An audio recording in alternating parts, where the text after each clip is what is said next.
నమస్తే, నేను Vijaya Reddy. Yes, Medak parliament so ఎవరు కైవసం అవుతుంది, ఎవరు దక్కించుకుంటారనే మంచి ఇంట్రెస్టింగ్ ఎలిమెంట్గా ఉంది. మనం ఓవరాల్గా తెలంగాణలో 17 నియోజకవర్గాలు చూసుకుంటే 1 మెదక్ ఫస్ట్, 2 మల్కాజ్గిరి అండ్ 3 కరీంనగర్, 4 భువనగిరి. సరే, మిగతా వాటెవరిటీస్ పక్కన పెడదాం. సో 14 నుంచి 17 సీట్లు మీన్స్ ఇంతకుముందు 12 నుంచి 14 అన్నారు కాంగ్రెస్ పార్టీ. దాని తర్వాత 17కు 17 సీట్లు కైవసం చేసుకుంటాం. అసలు బీఆర్ఎస్ గురించి ప్రస్తావన వద్దు, బీఆర్ఎస్ పార్టీ పని అయిపోయిందంటూనే మళ్ళీ ఒక్క సీటు కూడా బీఆర్ఎస్కు రాదు అంటున్నారు. బట్ జనరలైజ్ చేసి మాట్లాడుకుంటే మాత్రం గెలిచే సీట్లలో ఫస్ట్ సీటు మనకు వినిపించేది, కనిపించేది, అందరి నోరులో నానుతున్న కాన్స్టిట్యున్సీ ఏదనంటే అది మెదక్ పార్లమెంటు. అయితే ఈ మెదక్ పార్లమెంట్ నియోజకవర్గం నుంచి అకస్మాత్తుగా తెరపైకి వచ్చాడా ఆ అభ్యర్థి? ఇంతమంది బరిలో ఉండగా ఆ సీటు అతనికే ఎందుకు వరించింది? ఈ పాటికి మీకు అర్థమైంది కదా నేను ఎవరి గురించి మాట్లాడుతున్నానో మీకు అర్థమైంది. సో ఎందుకంటే ఆలస్యము, సో మనతో పాటు ఉన్నారు మెదక్ పార్లమెంట్ బీఆర్ఎస్ అభ్యర్థి వెంకట్రామరెడ్డి గారు ఉన్నారు. చాలా విషయాలు అడిగి తెలుసుకుందాం. సార్ నమస్తే. సార్ నమస్తే అండి. నమస్తే సార్. చాలామందికి ఆశ్చర్యంగా కూడా ఉంది మీ గురించి. జనరల్గా మీరు ఒక కలెక్టర్గా అక్కడి నుంచి చూసుకుంటే మీ ప్రయాణము, మీరు చెప్తున్నారు 11 ఏళ్ల పాటు నేను ఆ ప్రాంతంలోనే బాగా సర్వీస్ చేశాను, నేను అందరికీ చాలా సుపరిచితున్నా అంటున్నాను అన్నప్పటికీ మీ మెదక్ పార్లమెంట్ నియోజకవర్గం నుంచి కాస్త పక్కకు వస్తే అసలు ఎవరి వెంకట్రామరెడ్డి ఏంటి? ఆయన కలెక్టర్ నుంచి ఒక పార్లమెంటు అభ్యర్థిగా సీటు సంపాదించినారు. ఏంటి మీ స్టోరీ చెప్పండి అసలు. నా స్టోరీ బేసికల్గా ఒక జిల్లా అధికారిగా ఉమ్మడి మెదక్ జిల్లాలో, ప్రస్తుత మెదక్ పార్లమెంట్ జిల్లాలో ఉన్న 3 జిల్లాలు సంగారెడ్డి, మెదక్, సిద్దిపేట. ఈ 3 జిల్లాలలో ఉమ్మడి జిల్లా ఉన్నప్పటి నుంచి అన్ని ప్రభుత్వాలు, టీడీపీ ప్రభుత్వం కానివ్వండి, కాంగ్రెస్ ప్రభుత్వం కానివ్వండి, బీఆర్ఎస్ ప్రభుత్వం కానివ్వండి, సుమారుగా 11 సంవత్సరాలు నేను అక్కడ పనిచేశాను. జిల్లా స్థాయి అధికారిగా నేను పనిచేశాను కాబట్టి జాయింట్ ఐఏఎస్ హోదాలో కూడా చాలా కాలం పనిచేశాను. ఆల్మోస్ట్ ఎవరికి దక్కని అరుదైన అవకాశం నాకు దక్కింది. 7.5 సంవత్సరాలు ఒకటే జిల్లాలో పనిచేసాను. ఎందుకు దక్కిందంటే ఏం చెప్తారు? దానికి ఒక రీజన్స్ అంటే మీకు దక్కింది. ఎస్, అదే స్పెషాలిటీ. అందుకొరకే వెంకటరామరెడ్డి ఇవాళ బీఆర్ఎస్ అభ్యర్థి అయ్యాడు. అంటే అది నేను ఒక ప్రేమతోని ఒక నాకు ప్రజలు ఇచ్చిన ఆదరణను, నా వెనుక ఉన్న శక్తి వల్ల నేను ఈ విషయం చెప్తామని మీకు. బేసికల్గా ఏంటంటే ఏ ప్రభుత్వమైనా కానివ్వండి, ఇవాళ సరే కేసీఆర్ గారు సీఎంగా ఉన్నారు, తెలంగాణ సాధించిండ్రు, నన్ను అక్కడ నాకు అవకాశం ఇచ్చిండ్రు. హరీష్ రావు గారు జిల్లా మంత్రిగా ఉన్నారు, మా కాంబినేషన్లో వర్క్ జరిగినాయి, అభివృద్ధి అయింది, ఇట్స్ ఫైన్. కానీ అంటే నాకు మెదక్ జిల్లాతో ఉన్న సంబంధం చెప్తా మీకు. 2002లో నేను అప్పుడు చిత్తూరు జిల్లాలో గౌరవ చంద్రబాబు నాయుడు గారు ముఖ్యమంత్రిగా ఉమ్మడి రాష్ట్రంలో ఉన్నప్పుడు చిత్తూరు జిల్లాలో నేను ఆల్మోస్ట్ ఒక 5 సంవత్సరాలు పనిచేశా. నాకు అప్పటికి 2 పోస్టింగ్స్ అదే జిల్లాలో చేశా. మళ్ళీ ఒక పోస్టింగ్ ఇచ్చారు నాకు అక్కడ. అప్పుడు నేను చంద్రబాబు నాయుడు గారి దగ్గరికి వెళ్ళి, సార్ నేను తెలంగాణ వాసిని, మా మదరు, జాయింట్ ఫ్యామిలీ, ఉమ్మడి కుటుంబం ఉంటుంది, నేను ఆల్రెడీ 5 సంవత్సరాలు మీ జిల్లాలో పనిచేశా. జనరల్గా ఆఫీసర్గా 2 సంవత్సరాలు ఒక 3 సంవత్సరాలు ఒక జిల్లాలో పనిచేస్తాం. వీలైతే నన్ను తెలంగాణకు జిల్లాలకు, అది హైదరాబాద్ కేంద్రంగా దగ్గరలో ఎక్కడైనా పంపండి అని చెప్పి నేను డైరెక్ట్గా సీఎం గారిని రిక్వెస్ట్ చేశాను. వారు నా 5 సంవత్సరాల ఫస్ట్ అడిగారు, నువ్వు ఇంకొక 2 సంవత్సరాలు ఈ జిల్లాలో ఉంటే బాగుంటుంది అని. అంటే నేను మీ ఇష్టం సార్ అన్నాను. నేను I did not say, I just wanted to go. ఎందుకంటే as an officer postings are not my choice, postings are the choice of the government. But నాకు అప్పుడు చంద్రబాబు నాయుడు గారితో ఉన్న సాన్నిహిత్యము, వారు నన్ను నచ్చిన విధానము, ఎక్కడైనా కూడా ఫీల్డ్ మీద ఉన్నప్పుడు వెంకటరామరెడ్డి అని పరిచయం చేసుకొని, అంటే నన్ను చాలా దగ్గరికి తీసుకొని పిలవడము, సో నా పని విధానం వారికి నచ్చడము, ఈతోని మాకు కొంత దగ్గర అయ్యాం మేమిద్దరం. ఆ క్రమంలో నేను అడిగినప్పుడు కంపల్సరీ వెంకట్రామ నువ్వు పోవాలి అంటే, కంపల్సరీ సార్ మీరు అవకాశం ఉంటే ఇవ్వండి అంటే, ఒక డిప్యూటీ కలెక్టర్ హోదాలో ఆ రోజు మెదక్ జిల్లాలో ఒక ఐఏఎస్ స్థాయి అధికారి పోస్టింగ్ని క్యాన్సిల్ చేసి అక్కడ ముఖ్యమంత్రి గారి దగ్గర అప్పటి ముఖ్యమంత్రి చంద్రబాబు నాయుడు గారి దగ్గర నా 5 సంవత్సరాల పనితీరుని చూసి పని బాగా చేస్తుండనే ఉద్దేశంతో నన్ను ఇక్కడ ఒక ఐఏఎస్ ఆఫీసర్ పోస్టింగ్ అంటే 2 నెలల్లోనే ఒక ఐఏఎస్ ఆఫీసర్కి పోస్టింగ్ ఇచ్చిన ఆఫీసర్ని మార్చి నన్ను ఇక్కడ అకామిడేట్ చేసి ఉమ్మడి మెదక్ జిల్లాకు ప్రాజెక్ట్ డైరెక్టర్గా తీసుకొచ్చారు. అది నాకున్న నేపథ్యం. ఎక్కడ పనిచేసినా కూడా ప్రజల మనిషిగా, ప్రజల ఆఫీసర్గా, ప్రజలతోని సత్సంబాలు పెట్టుకొని, ప్రజాప్రతినిధులతోని మంచి సంబంధాలు పెట్టుకొని, ప్రభుత్వానికి ప్రజలకు మధ్య వారధిగానే మా ఉద్యోగం.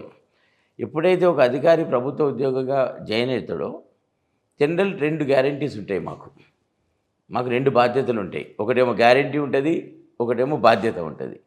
ఒక గ్యారంటీ ఏంటంటే రిటైర్మెంట్ వయసు మాకు ఆల్రెడీ ఫిక్స్ అయి ఉంటుంది. ఆ రోజున్న రూల్స్ ప్రకారంగా 60 ఇయర్స్ రిటైర్మెంట్ ఏజ్. సో నాకు నేను 28వ సంవత్సరంలో జాబ్లో జాయిన్ అయితే నాకు 32 సంవత్సరాల జర్నీ నాది డిసైడ్ అయిపోయింది. నా జీవిత రేఖ డిసైడ్ అయిపోయింది. 32 సంవత్సరాలు నేను ఉద్యోగం చేస్తా. సో నాకు అది అక్కడికి గ్యారంటీ అయింది. నెక్స్ట్ బాధ్యత ఏంటి?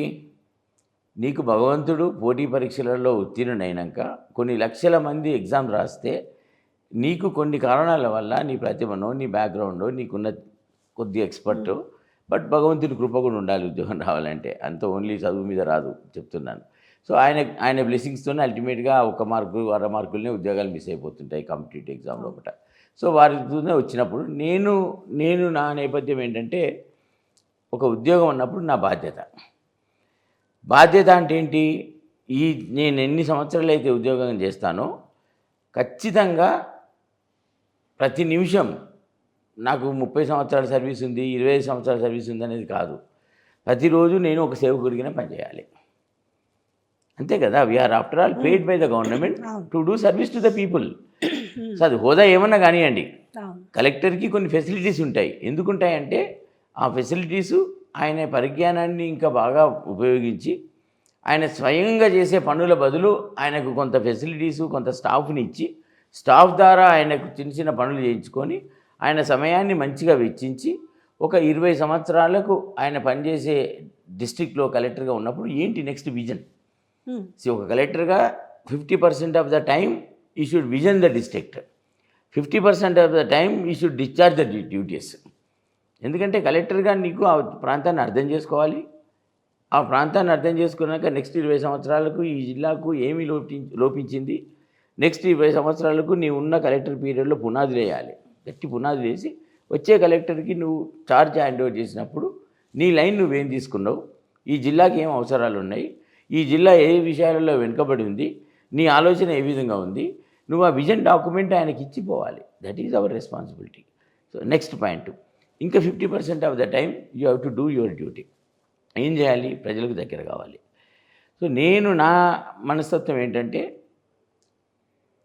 ఒక వ్యక్తి అర్జీ తీసుకొని కలెక్టర్ని కలిసిండు అంటే ఆయన కింది స్థాయి అధికారులందరినీ కాదని, స్థానిక ప్రజాప్రతినిధులను కాదని నా దగ్గరికి వస్తాడు. నా దగ్గరికి ఎప్పుడు వస్తాడు? అందరినీ కలిసిన తర్వాత వస్తాడు. ఇక నేను ఫైనల్ ఆయనకు జిల్లా స్థాయిలో కలెక్టర్గా నేను ఫైనల్. సో నా ఆలోచన ఏంటంటే ఎవరైతే నా దగ్గరికి అర్జీదారు వచ్చిండో ఫస్ట్ నేను నా 25 సంవత్సరాల పదవీ కాలంలో నా నేచర్ ఏంటంటే నేను ఆ అర్జీదారుల్లో నా తమ్ముని చూసుకున్నాను, నా చెల్లెని చూసుకున్నాను, నా అక్కని చూసుకున్నాను, నా అన్నని చూసుకున్నాను. నేను ఒకటే ఆలోచిస్తా, అర్జీదారునికి నా తమ్మునికో నా అన్నకో నా కుటుంబ సభ్యునికి ఈ సమస్య వస్తే ఒక కలెక్టర్ దగ్గరికి వెళ్ళినప్పుడు అతను నా తమ్ముడు అన్నో ఏ విధంగా కలెక్టర్ నుంచి సమాధానం ఎక్స్పెక్ట్ చేస్తాడు, కలెక్టర్ నుంచి ఏ విధమైన న్యాయం కోరుకుంటాడు, ఫస్ట్ అది గుర్తు చేసుకుంటాను నేను. Then I will act as an officer. First is my human face. ఇన్ని చెప్పినారు, మీ హంబుల్నెస్ కావచ్చు, మీ హ్యుమానిటీ కావచ్చు, అంటే మీరు కొంతమంది దత్తత తీసుకుని చదివిపించిన విధానం కావచ్చు, దాంతోపాటు ఇన్ని మేము విన్నాము, చాలామందికి తెలిసే ఉండొచ్చు ఇవన్నీ. కాకపోతే చాలామందిలో ఉన్న ప్రశ్న, అంటే ఇది నా జంక్షన్ కాదు, లేకపోతే చాలామంది అంటే ఇటు వెళ్తున్నాం ఇంటర్వ్యూకి ఉన్నప్పుడు ఈ క్వశ్చన్ ఒకటి అడగమన్నారు, ఏంటి మల్లన్న సాగర్ బాధితుల గురించి. అక్కడ మీరు కొంచెం పార్షాలిటీ చూపించారు, మీ అనుకున్న వాళ్ళకో లేకపోతే మిగతా కొంతమందికి చేయలేదు, ఎందుకు వచ్చింది మరి ఆ అపవాదం? 2 విషయాలు ఇక్కడ. ఇప్పుడు ఆ ఉమ్మడి ఆంధ్రప్రదేశ్లో గత 40 సంవత్సరాలలో లేని విధంగా తెలంగాణ ప్రాంతంలో భారీ రిజర్వాయర్ల నిర్మాణం జరిగింది ఇరిగేషన్ ప్రాజెక్ట్స్లో. అది తెలంగాణ వచ్చినందుకు సాధ్యమైంది. గౌరవ కేసీఆర్ గారు దమ్మున్న మనిషి కాబట్టి, పట్టుదల ఉన్న మనిషి కాబట్టి అంత ప్రాజెక్టులు, పెద్ద ప్రాజెక్టులు అంటే ఆలోచించిండు, కట్టిండు, నిర్మాణం చేసిండు. చాలామంది అందరు ముఖ్యమంత్రులతో పనిచేశా, అంటే చాలా క్లోజ్గా పనిచేశా. ఇప్పుడు ప్రజలలో ఏంటి, కేసీఆర్కి బాగా క్లోజ్ వెంకటరామరెడ్డి అవును అనేది ఒక నానుడి. వెంకటరామరెడ్డి కేసీఆర్ కలిస్తే కాలు మొక్కుతాడు, కేసీఆర్కు దండం పెడతాడు. అందుకే ఎమ్మెల్సీ వచ్చింది, అందుకే ఎంపీ చెప్తున్నా టికెట్ కదా, వచ్చింది. నెక్స్ట్ అడుగుతాను, ఇది ఇది అయిన తర్వాత నేనే అదే ఉంది. చెప్తున్నా కదా. సో నేనేం చెప్తున్నానంటే, తెలంగాణ ఆఫీసర్గా ఆంధ్ర ప్రాంతంలో, రాయలసీమ ప్రాంతంలో పనిచేసినప్పుడు నేను గ్రహించింది ఏంటంటే, తెలంగాణ ప్రాంతానికి, ఆంధ్ర ప్రాంతానికి, రాయలసీమ ప్రాంతానికి ఒక జనరేషన్, ఒక తరం వ్యత్యాసం ఉంది. మనం 50 సంవత్సరాలు 30 సంవత్సరాలు వెనుకబడి ఉన్నాం మనం అప్పుడు ఉమ్మడి ఆంధ్రప్రదేశ్లో. తెలంగాణ పోరాటం అందుకే వచ్చింది. ఎందుకు వచ్చింది తెలంగాణ పోరాటంలో అంత ప్రజల్లో ఉవ్వెత్తిన పోరాటం ఎందుకు వచ్చింది? ఒక కేసీఆర్ సారు ప్రజలలో ఉన్న అవసరాలను గ్రహించి తెలంగాణ ప్రాంతంకు జరుగుతున్న వివక్షను గురించి సారు పోరాటం చేసిండు. అంతకుముందు కూడా చాలా పోరాటాలు అయ్యాయి. ఎందుకు పోరాటాలు అయ్యాయి? మీకు తెలుసు, ఆంధ్ర గో బ్యాక్ అనే ప్రోగ్రాం కూడా మనకు వచ్చింది అప్పుడు. సో బేసికల్గా ఏంటంటే, ఈ ప్రాంతంలో వివక్ష ఉంచబడ్డది. సో నాకు మనసులో ఏంటంటే, తెలంగాణ రావాలి ఎన్నటికైనా కూడా. తెలంగాణ బిడ్డలకు, తెలంగాణ వాసులకు తెలంగాణ వస్తేనే సస్యశ్యామలమవుతుంది. ఆకాంక్షే కేసీఆర్ గారికి మిమ్మల్ని దగ్గర చేసింది అనుకోవచ్చా? ఎందుకంటే ఎంతోమంది కలెక్టర్ ఆఫీసర్గా నాలో కసి చూసిండు సారు, ఆఫీసర్గా నాలో పట్టుదల చూసిండు, ఆఫీసర్గా నేను చేసే పని నచ్చిండు. ఒక ముఖ్యమంత్రికి వారి నియోజకవర్గం సిద్దిపేట జిల్లాలో ఉంది. వారు ఉమ్మడి మెదక్ జిల్లాలో ప్రతి అణువను వారికి తెలుసు. చీమ కుట్టితే ముఖ్యమంత్రిగా తెలుస్తుంది. హరీష్ రావు గారు ఎప్పటికప్పుడు అప్లై చేస్తుంటారు ముఖ్యమంత్రి గారికి. సో నేను ఒక కలెక్టర్గా పనిచేయలేదు అక్కడ, మోర్ దెన్ కలెక్టర్ పనిచేసిన కాబట్టే కొన్ని మంది నా వీక్ ఇట్లా క్రిటిసైజ్ చేస్తుంటారు. సో మోర్ దెన్గా కలెక్టర్గా పనిచేసిన కాబట్టే ఇవాళ సిద్దిపేట జిల్లా దేశంలోనే ప్రథమ 10 జిల్లాలలో ఇవాళ ర్యాంకులో ఉంది. It's a collective effort. ఒక్క ప్రశ్న, మీకు ఇబ్బంది అనిపించదు అంటే అందరి నోట్లో ఆ రోజు మీ పైన విమర్శలు కూడా బాగా వచ్చినాయి కాబట్టి, అంటే మీరు ఒక ఐఏఎస్ ఆఫీసర్ అయ్యుండి, ఎందుకు ఒక ఆఫీసర్, మీరు గవర్నమెంట్ ఇది కదా, ఎందుకు ఆయన కాళ్ళు మొక్కాల్సినంత, అంటే ఆయన మీరు బ్లెస్సింగ్స్ అంటామంతే, లేదు ఆయన కాళ్ళు మొక్కి మీరు బ్లెస్సింగ్స్ తీసుకోవాల్సినంత అవసరం ఏమొచ్చింది అనే ప్రశ్నలు మీరు పేపర్లలో చాలా చూసుకున్నారు, మీరు వార్తల్లో హెడ్లైన్ కూడా బాగా చూసారు కదా. ఏం జరిగింది చెప్పండి ఆ రోజు వాస్తవంగా? చెప్తాను మీకు. మీరు భారతదేశ చరిత్రలో మీకు కూడా బాగా తెలుసు, అంటే you can verify also now, ఏ ముఖ్యమంత్రి ఈరోజు నాటికి ఒక కలెక్టర్ని నూతన బిల్డింగ్ కట్టించి కుర్చీలో కూర్చుండబెట్టి అక్షింతలు స్వతంత్ర భారతదేశంలో ఒక ముఖ్యమంత్రి చేశాడా? First point. ఒక కలెక్టర్ అనే ఉన్నత పదవికి, అంటే జిల్లా అధికారిగా ఒక బాధ్యత గల పదవికి ఒక ముఖ్యమంత్రి వచ్చి కూర్చుండబెట్టి అక్షింతలు వేసినప్పుడు అందులో నేను నా తండ్రిని చూసుకున్నా. ఆ రోజు నా తండ్రి బతికుంటే డెఫినెట్గా నేను కలెక్టర్ బాధ్యతలు తీసుకున్నప్పుడు ఏ తండ్రి అయినా కూడా వచ్చి దూరం నుంచి అయినా చూసి ఆనందపడతాడు, 100% ఆనందపడతాడు. దట్టు ముఖ్యమంత్రి గారు వచ్చి కుర్చీలో కూర్చుండబెట్టే సన్నివేశము ఎవరు మిస్ అవుతారు? ఏ కుటుంబ సభ్యులు మిస్ అవుతారు? భారతదేశ చరిత్రలో ఏ ముఖ్యమంత్రి వచ్చి కూర్చొని పబ్లిసిటీకి చేసిన వ్యవహారం అది.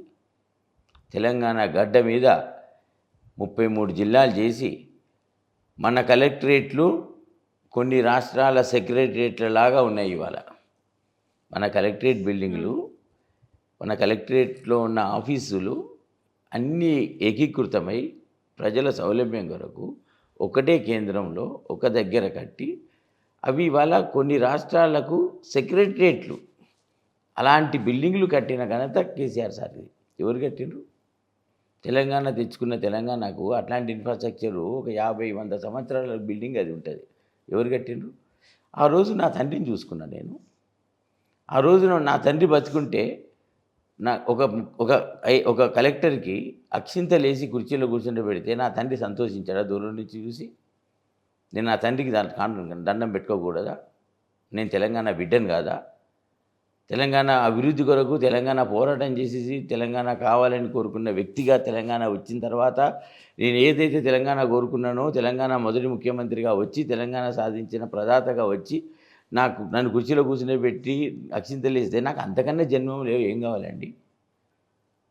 ఏం కావాలి చెప్పండి మీరు? ఎందుకు అసలు తప్పు? దానిలో బేసికల్ 2 రాజ్యాంగంలో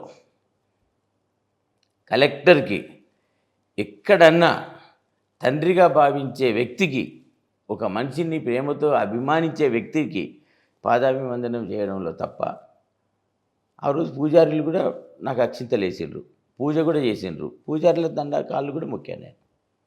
మరుసటి రోజు ఆ విమర్శలు పెద్ద ఎత్తున మీ మీద వచ్చినప్పుడు ఏమనిపించింది మీకు? ఏంటంటే అంటే దురదృష్టం ఏంటంటే ప్రస్తుతం సోషల్ మీడియా, ప్రస్తుత రాజకీయ నేపథ్యము, పరిస్థితులు, విమర్శ అనేది క్రేజీ అయింది ఇవాళ.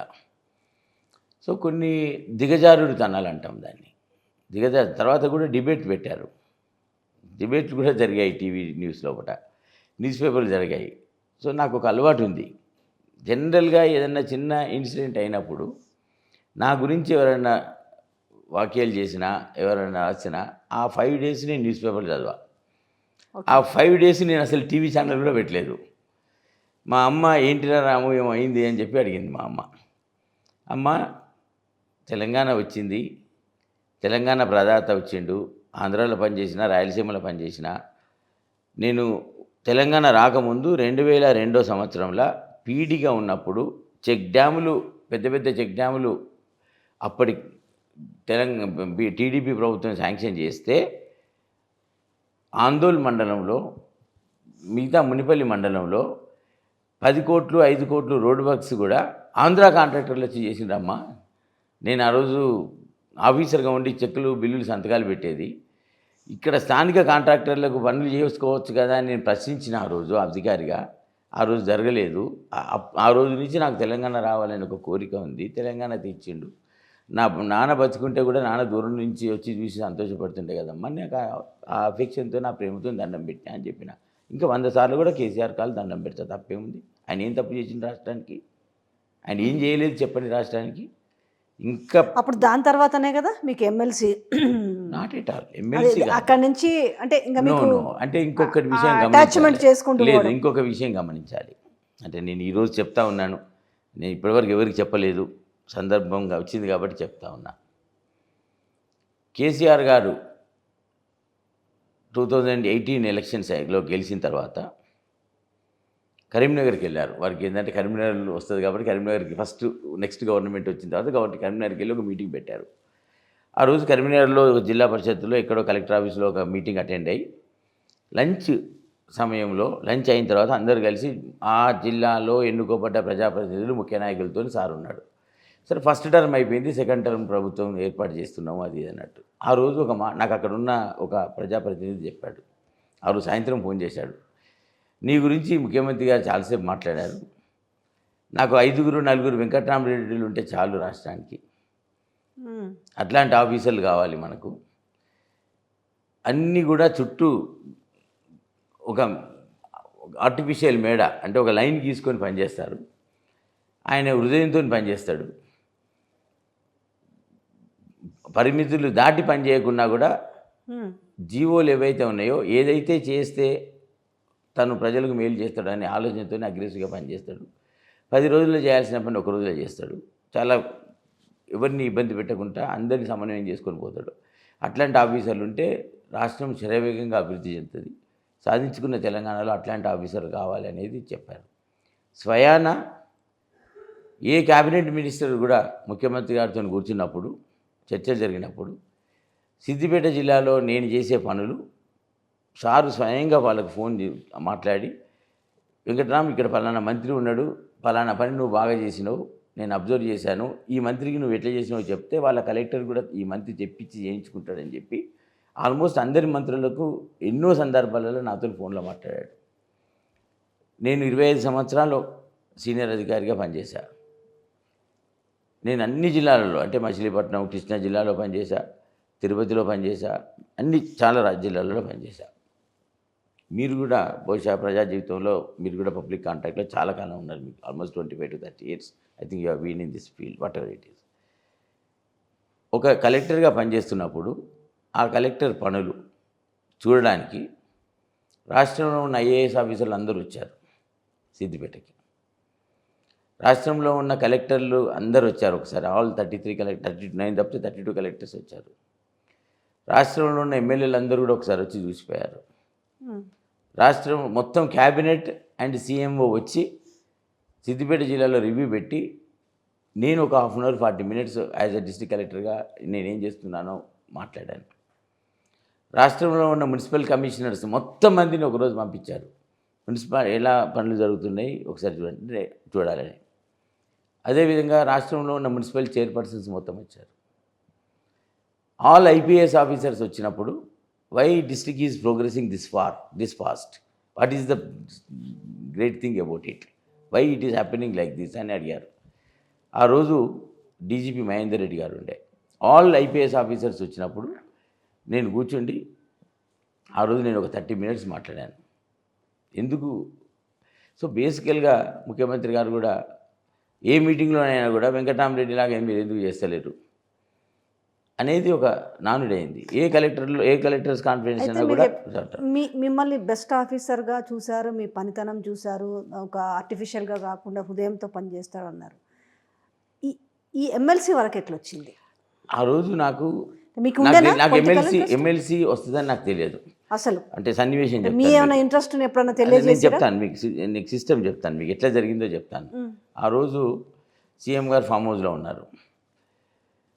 ఫోన్ చేసి వెంకట్రామ్ ఎక్కడున్నామని అడిగారు 1 day before. సో నేను జిల్లాలో ఉన్నానన్నాడు. వెంకట్రామ్ రేపు మధ్యాహ్నం ఫామ్ హౌస్కి రా, కలిసి లంచ్ చేద్దామన్నారు.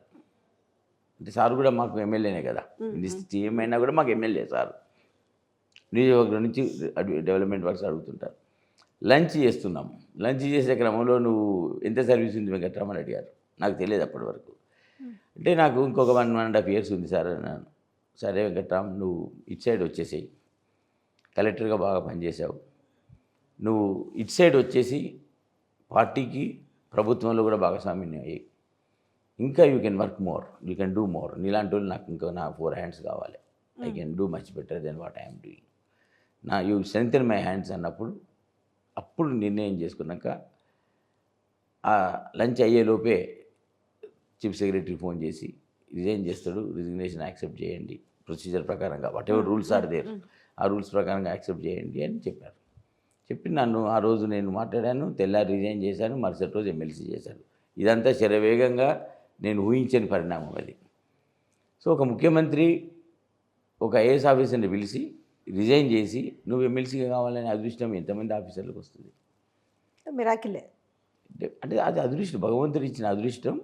సారుకు నా మీద ఉన్న నమ్మకం, నా మీద నేను పని చేస్తానని, నా పనితనం నచ్చి తను క్షేత్రస్థాయి. ఇందులో ఒక లైన్ కూడా ఉంటుంది, అంటే మిమ్మల్ని అంటే అవసరం ఉంది, నువ్వు ఇట్లా లైన్కి వచ్చేసాయి, మీరు రిజిగ్నేషన్ ఇవ్వండి అని చెప్పారు. కానీ ఏ ఒక క్షణమైన మైండ్లో అంటే చాలామంది అంటారు ఏదో మాట అంటారు కానీ దాని తర్వాత నా లైఫ్ ఏంటి అనేది, అంటే మీకు ఇటు నుంచి ఒకసారిగా ఇటు లైన్లోకి మీరు రావాలి, జంప్, డిఫరెంట్ రోల్ కంప్లీట్గా. సో ఏదైనా కూడా ప్రజలతో మమేకం అయ్యేదే, కానీ political and government servant different పోతారు అనిపించలేదా?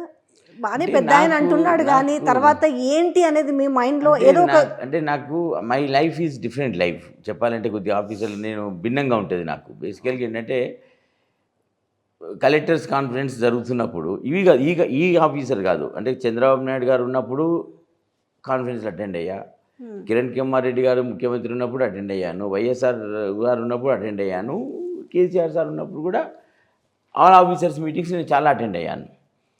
ఎక్కడైనా కూడా కంపల్సరీ నేను మాట్లాడేది, చిన్న హోదాలు ఉంటే కూడా సీనియర్ ఆఫీసర్ని పక్కన పెట్టి నేను మాట్లాడేది. సో ఓన్లీ స్ట్రెంగ్త్ ఈజ్ నా ఫీల్డ్ కరెక్ట్గా ప్రజలకు ఏం కావాలి అనే దానిలో భగవంతుడు నాకు గిఫ్ట్ ఇచ్చిండు. I can immediately connect with the people and I can immediately address their problems. నాకు ఒక సెకండ్స్లో నేను అర్థం చేసుకోగలుగుతా. ఈ టైం వేస్ట్ కాదు నా దగ్గర. సో టక్కన ఇది ఈ పని ఏ విధంగా చేయగలుగుతాము, where I can connect with అని చెప్పి టక్కన కనెక్ట్ కావడము. ఇంకోటి నా నేచర్ ఫాస్ట్. నాకు ఒకటే బిలీఫ్, ఎవరన్నా వచ్చి పని అడిగితే అయితే ఖచ్చితంగా చెయ్యు. First you should be competent enough to understand what is asking. మనకు ఫస్ట్ ఓపిక కావాలి. ఓపికగా ఆ సమస్య మనం వినాలి ఫస్ట్. వింటే అర్థం చేసుకుంటే you can answer it and solve it. నాకు అన్నీ తెలుసు అనే ప్రమోతం మనం వినకుండానే సగం మంది మన దగ్గర నుంచి అసంతృప్తికి వెళ్ళిపోతారు. ఆఫీసర్కి ఉన్న లక్షణం ఏంటి, ఫస్ట్ వినాలి. నీకే అంత తెలుసు అనుకుంటే ఏం చేయలేము మనం అక్కడ. సో నాకున్న అలవాటు ఏంటంటే ఖచ్చితంగా అన్నీ వింటాను. విని ఖచ్చితంగా ఆయనకు అప్పటిదప్పుడే చెప్పేస్తాను, ఎస్ మీ బాబు నీ పని అయిపోతుంది, కాకపోతే ఇది కొంత సమయం పడుతుంది, లేకుంటే తక్షణమే చేస్తా. అప్పుడే చేయగలిగిన పని అయితే నువ్వు అన్నం తినరాపో, ఒక అర్ధగంట ఉండు, నీకు ఆర్డర్ ఇచ్చి పంపిస్తా. ఎందుకంటే కలెక్టర్ దగ్గరికి వచ్చినాక రెండే విషయాలు ఉండాలి. Because highest level in the district. Either you say do, either you do or say you can't do it, but don't bluff them. Mallanna Sagar మీరు గుర్తుపెట్టుకోవాల్సింది ఏంటంటే, I just wanted to tell you, Mallanna Sagar 17,500 ఎకరాలు దాని విస్తీర్ణం. అంటే వాటర్ స్ప్రెడ్ ఏరియా. సుమారుగా ఒక 8 major గ్రామ పంచాయతీలు, కొన్ని హ్యామ్లెట్స్ అన్నీ కలిపితే దాదాపు 11-12 గ్రామాలు ఖాళీ చేసినాం. 17,500 ఎకరాల భూసేకరణ చేసే క్రమంలో మనం ప్రత్యేక చట్టం తీసుకొచ్చింది తెలంగాణ ప్రభుత్వం. ఏంటంటే కేంద్ర చట్టం వల్ల మనం డబ్బులు ఎక్కువ ఇవ్వలేకపోతున్నాం రైతులకు బేస్ ప్రైస్తోని. సో దానికి స్పెషల్ అమెండ్మెంట్ గవర్నమెంట్ ఆఫ్ ఇండియాకి పంపించి పార్లమెంట్ ఆమోదం పొంది రాష్ట్రపతి ముద్ర చేసుకొని గెజిట్ పబ్లికేషన్ చేసుకొని మనం తెచ్చుకున్నాం. దాని క్రమంగా మనం భూసేకరణ అక్వైర్ చేసాం. ఆ క్రియేషన్లో ఒకటే ఆలోచన, భూసేకరణ చేసిన రోజు అంటే 2015లో స్టార్ట్ చేశాం. ఆ రోజు తెలంగాణ అప్పుడే పుట్టిన బిడ్డ తెలంగాణ.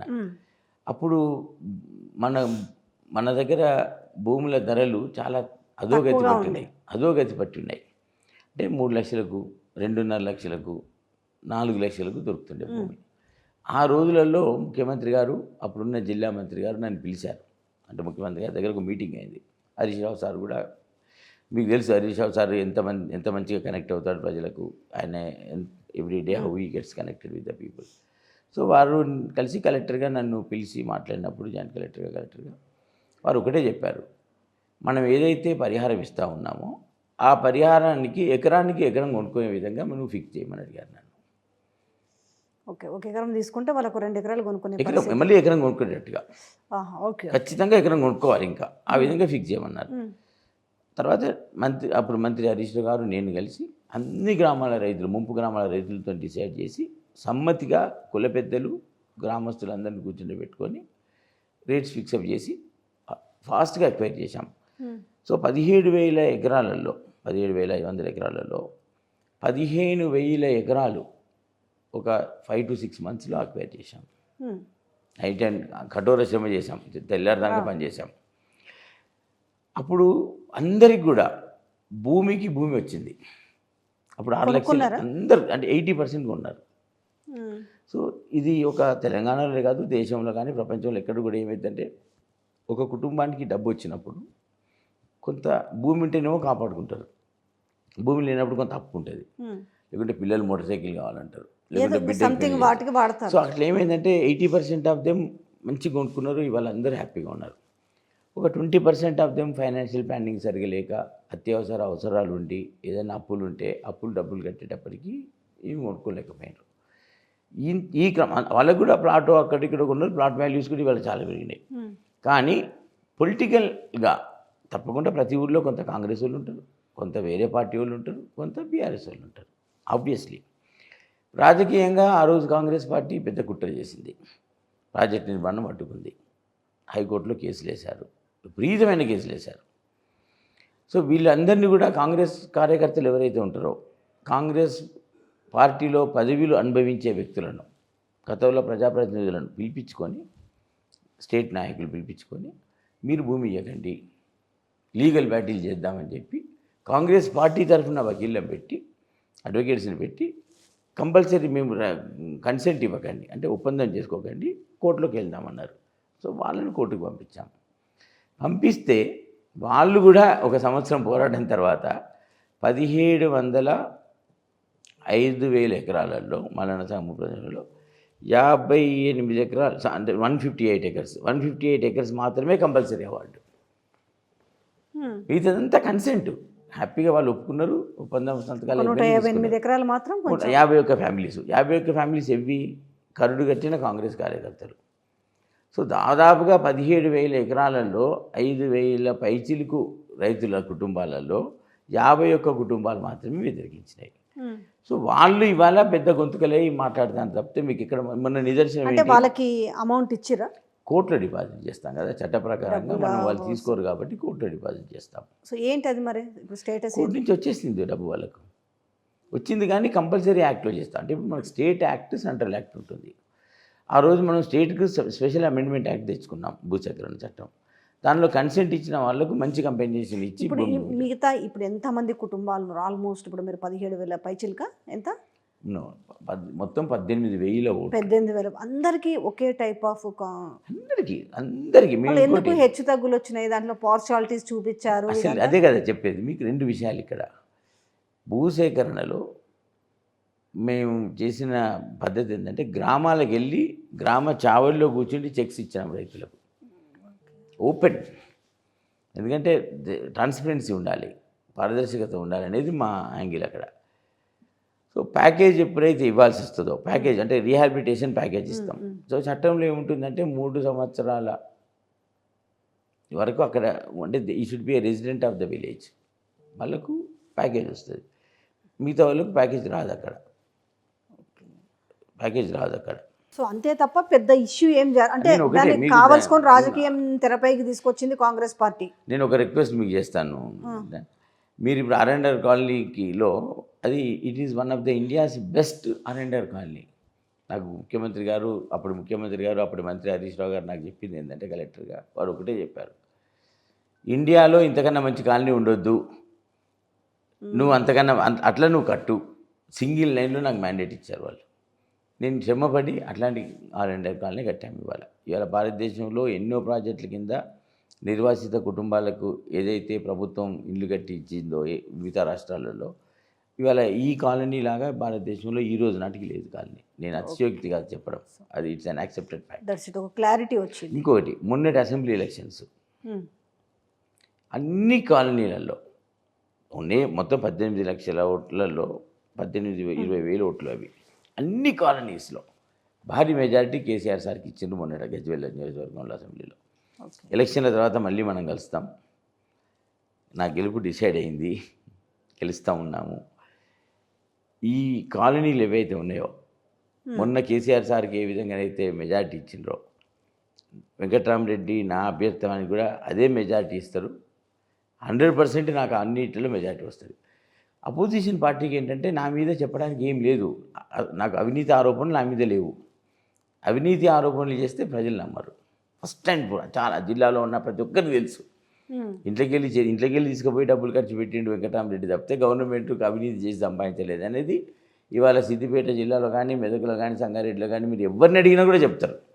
నా స్పెషాలిటీ అది. మీకు ఎమ్మెల్సీ సరే, మీకు ఒక అదృష్టం ఉండింది, ఫేటు మీకు ఒక. అంతకుముందు మీకు ఏమైనా ఉండేనా రాజకీయాల మీద ఇంట్రెస్ట్? నేను ఇంకా లేదు, నాకు అట్లాంటి ఆలోచన అయితే అంటే నాకు బేసికల్గా ఏంటంటే నేను యాక్టివ్గా పనిచేస్తాను. అంటే నాకు పని చేయడం బాగా ఇష్టం, కష్టజీవిని. బేసికల్గా 18 గంటలు పనిచేస్తాను. పెద్దగా ఫ్రెండ్ సర్కిల్ కానీ, స్నేహితులు కానీ, చిన్ననాటి స్నేహితులు ఉంటారు, 3 నెలలకు ఒకసారి మాత్రం కంపల్సరీ కలుస్తాను చిన్ననాటి స్నేహితులు. మరి మొన్న ఎమ్మెల్యేగా పోటీ చేయాలని అనిపించలేదా? మీ యొక్క ఏదన్నా ఒక అంటే అభిప్రాయం నాకు ఆలోచన అంటే నేను చెప్తాను నా మనసులో మాట ఏంటంటే, నాకు ఏముండిందంటే నేను ఒక ఆఫీసర్గా దేశ ప్రఖ్యాతి గాంచాను. అంటే ఒక 7.5 సంవత్సరాలు ఐఏఎస్ ఆఫీసర్గా ఒకటే ప్రాంతంలో పనిచేసే అరుదైన అదృష్టం నాకు ఈ ప్రభుత్వం ఇచ్చింది, కేసీఆర్ గారు, హరీష్ రావు గారు ఇచ్చారు. సో నాకు దేశం లెవెల్ అంటే కంట్రీ లెవెల్లో నాకు అంటే ఆ పర్ఫార్మెన్స్ వైజ్ చూసుకుంటే నాకు తెలుసు నేను ఎంత పర్ఫామ్ చేశాను. నాకు దట్ ఈస్ మై హ్యాపీనెస్. అల్టిమేట్గా ఆఫీసర్ కావాల్సింది ఏంది, ప్రజల ఆదరణ, అవినీతి ఆరోపణలు ఉండొద్దు, అందరికీ బాగా పనిచేసిండు, ప్లస్ ప్రభుత్వాలు కూడా ప్రజాప్రతినిధులు నన్ను మెచ్చాలి. నాకు అదే మా సర్టిఫికేషన్. మాకు మా మా మా మేము ఉద్యోగంలో చేయడం మాకు అది కావాలి. అవన్నీ నాకు భగవంతుడు వీళ్ళందరి ద్వారా ఇచ్చాడు. నాకేముండిందంటే ఎమ్మెల్సీగా ఉన్నప్పుడు కూడా ప్రభుత్వం ఎట్లాగొస్తుంది, మినిస్ట్రీలో ఎట్లాగూ నేను ఉంటాననే నమ్మకం, నాకు ఒక విశ్వాసం ఉండింది నాకు. ఓకే. సో నాకు కూడా ఇంకే ఆలోచన ఏముండిందంటే యాజ్ ఎ మినిస్టర్ నేను చాలా బాగా పర్ఫామ్ చేయాలి ఇచ్చిన రోల్ని. కంట్రీలోనే నాకు ఏ డిపార్ట్మెంట్ అయితే మినిస్టర్గా ఇస్తారో ప్రభుత్వం వస్తే అది అసలు ఇంకా ఎవరు చేయలేనంత బాగా పనిచేయాలనేది నాకు ఒక గట్టి విశ్వాసం ఉండింది. సో నేను ఒక అసెంబ్లీకి రిప్రజెంట్ చేస్తే నా మినిస్ట్రీకి నేను న్యాయం చేయలేను. రోజువారీగా నేను అసెంబ్లీలో ఆ ప్రజలతో డైరెక్ట్గా కనెక్ట్ అయ్యి సమయం వృధా అవుతుంది. నాకు పెద్ద అంబిషన్స్ లేవు మినిస్టర్. మీకు అస్యూరెన్స్ ఏమన్నా ఇండైరెక్ట్ కలిగించారు అప్పుడు? అంటే ఎట్లాగో అంటే మన నాకు ప్రభుత్వం అంటే వస్తుంది, నువ్వు ఆల్రెడీ మీరు ఎమ్మెల్యే కోట ఎమ్మెల్సీ కదా, ఎమ్మెల్యే కోట ఎమ్మెల్సీ, మీరు ఫర్దర్ మన గవర్నమెంట్ వస్తుంది, మీరు ఏదో ఒక క్యాబినెట్లో మినిస్ట్రీలో ఉంటారు. రాజకీయాలలో ఎట్లా ఉంటుందంటే రాజకీయాలలో దానికన్నా ఎక్కువ విశ్వాసం ఉంటుంది జనరల్గా. ఇప్పుడు నాకు తెలుసు నా ఎలిజిబిలిటీ, లేకుంటే నన్ను ముఖ్యమంత్రి గారు నన్ను ఎమ్మెల్సీగానే పెట్టడానికి నన్ను ఎందుకు తీసుకుంటారు చెప్పండి. నాకు తెలుసు కదా, నాకు ఎమ్మెల్సీగా నేను కలెక్టర్గా ఉండి నాకు సీనియర్ ఆఫీసర్గా ఉండి రిజైన్ చేసి నేను ఎమ్మెల్సీగానే నన్ను పెడతారని నేను ఊహించుకోలేను నేను అట్లా ఎప్పుడు కూడా. సో నాకు వారి సమయాన్ని బట్టి నాకు చేస్తారనే విశ్వాసం నాకు ఉంది. సో అందుకొరకు నేను మినిస్టర్గా ఉండి ఉంటే డెఫినెట్గా నాకు రోజువారీగా పార్లమెంట్ అసెంబ్లీ నియోజకవర్గ కనెక్ట్ లేక ఒక పోర్ట్ఫోలియోని డెఫినెట్గా నేను కష్టజీవిని, నేను బాగా చేయగలుగుతాను. నాకు కరప్షన్ అవసరం లేదు. భగవంతుడు ఆస్తి ఇచ్చిండు, తరతరాల నుంచి వచ్చే ఆస్తి నాకు చాలా ఉంది. I don't want to make money in politics. So నాకు ఒక సర్వీస్ చేసే అదృష్టం భగవంతుడు ఇస్తున్నాడు. Then I wanted to do a really genuine job and become a good ఎలా మినిస్టర్. వచ్చింది? ఎంపీ బరిలో కూడా చాలా వరకు చాలా పేర్లు వినిపించాయి. డైరెక్టర్ కేసీఆర్ పోటీ చేస్తాడు అనేసి, లేదంటే హరీష్, ఇవన్నీ చాలా పేర్లు వినిపించిన నేపథ్యంలో సడన్గా తెరపైకి వెంకట్రామరెడ్డి పేరు రావడానికి ఏంటి అసలు రీజన్ ఏంది? అంటే బేసికల్గా నాకు ఏంటంటే కేసీఆర్ సారు, హరీష్ రావు గారు, కేటీఆర్ గారు. జనరల్గా నాకు ఏంటంటే కేటీఆర్ గారు నన్ను బాగా నచ్చుతారు. ఈ లైక్స్ మీ. నాకు కూడా వారంటే బాగా ఇష్టం. హరీష్ రావు గారేమో మా ఇద్దరిది డెడ్లీ కాంబినేషన్ అంటాను నేను ఎప్పటికి కూడా. సో ఆయన ఎంత కష్టపడతాడో నేను అంతే కష్టపడతా. మిమ్మల్ని షాడో కూడా అంటుంటారు. షాడో అంటే హరీష్ రావుకి look like behind the scene అని కూడా అంటుంటారు మిమ్మల్ని. అంటే బిహైండ్ ద సీన్ అని కాదు. బేసికల్గా ఏంటంటే ముఖ్యమంత్రి గారి ఆలోచనలు ఏవైతే ఉన్నాయో ఆయనకు మనసులో, ఆయన ఎమ్మెల్యే వారు ముఖ్యమంత్రి గారు కేసీఆర్ సార్ ఎమ్మెల్యేగా ఉన్నప్పటి నుంచి ఏవైతే ప్రజలకు చేయాలనుకున్నాడో నేను అసాధ్యమైన పనులను సాధ్యం చేయగలిగినాను అనేది నాకు ఆత్మవిశ్వాసం చెప్తుంది. అంటే పట్టుదలే మెయిన్గా, చేయాలనే తపన ఉంటే చేయగలుగుతాం. ఆఫీసర్ కావాల్సింది ఏంటి, చేయాలి అనుకుంటే 10 మందిని ఒప్పించి చేయడమే మా బాధ్యత. సో అది నాకు ప్రభుత్వం ఇచ్చిన బాధ్యత, నేను చేశాను. హరీష్ రావు సారు నాది ఏంటంటే హరీష్ రావు గారికి మంచి ఆలోచనలు వస్తుంటాయి జనరల్గా. అంటే నేను కేటీఆర్ గారితో ఎక్కువ కాలం పనిచేసే అవకాశం నాకు రాలేదు. హరీష్ రావు గారితో 7.5 సంవత్సరాలు పనిచేశాను. సో వారి ఆలోచనలు వస్తాయి. రాగానే సార్ నేను ఇద్దరం కలిసి చర్చించుకుంటాం. నేను అడ్మినిస్ట్రేటివ్ యాంగిల్లో నేను ఆలోచించి వారి ఎలక్టెడ్ మెంబర్గా, ప్రజాప్రతినిధిగా వారికి ఇచ్చిన ఆలోచనలు రెండు కలిసి మేము బాగా మంచిగా స్ట్రక్చర్ చేస్తాం. ఇంప్లిమెంటేషన్ స్కీమ్ లాగా తయారు చేస్తాం. దాన్ని నేను ఇంప్లిమెంట్ చేస్తా. ఆలోచన వారిది. ఎట్లా వచ్చింది ఎంపీ సీట్ తెరపైకి? మీరు మీ ఇంట్రెస్ట్ ఏమో తెలియజేసారా? ఏం జరిగింది? ఏం లేదు, పార్టీ బేసిక్గా నేను ఒక లాయలిస్ట్ని. First of all I am a loyalist.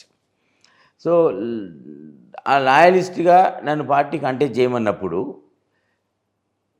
నేను కంటెస్ట్ చేయాలి కదా. I can't say no. నేను అందులో ఆయన తండ్రి ప్రతిరూపాన్ని చూస్తున్నాను. ఇంకొక వర్షన్ కూడా మాట్లాడుతున్నారు.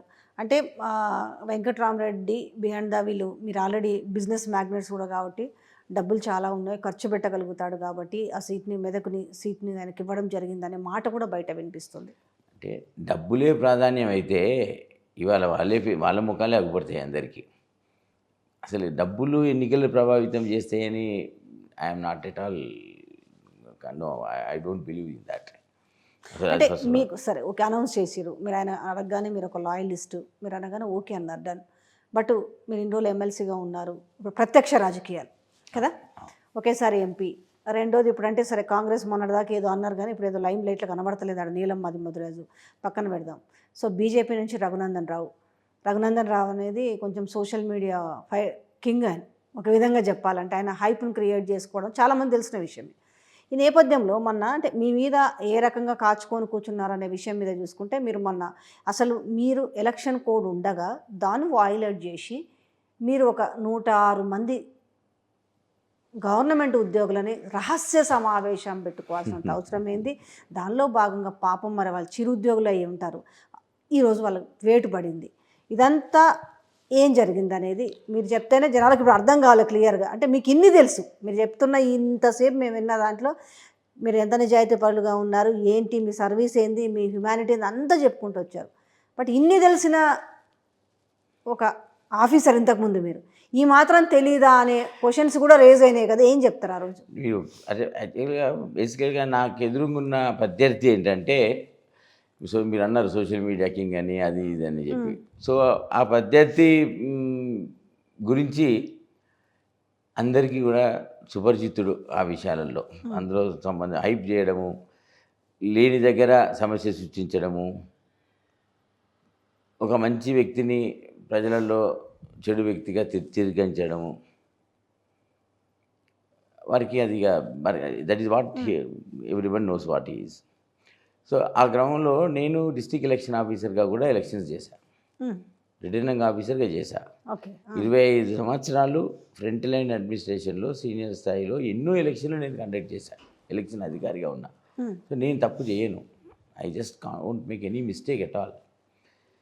సో నాకు ఉమ్మడి మెదక్ జిల్లాలో పనిచేస్తున్నప్పటి నుంచి దాదాపు 15,000 మంది అధికారులను పేరు పెట్టి పిలిచే అంత పరిచయాలు నాకు. నేను అధికారుల సమావేశం పెట్టి మాట్లాడాల్సినంత అవసరం అసలు వెంకటరామరెడ్డికి ఉందా అనేది ఫస్ట్ అండ్ ఫార్మోస్ట్ ప్రశ్న అది. వై? నాకు అసలు నేను వాళ్ళ గుండెల్లో ఉన్నా. నాకు రోజు ఒక 200 మంది 300 మంది ఆఫీసర్లు నా వెల్విషర్స్ వాళ్ళు. అంటే అంతకన్నా every day I get connected to 200-300 people. Just ఏదో విధంగా హాయ్ అబ్బాయి అని.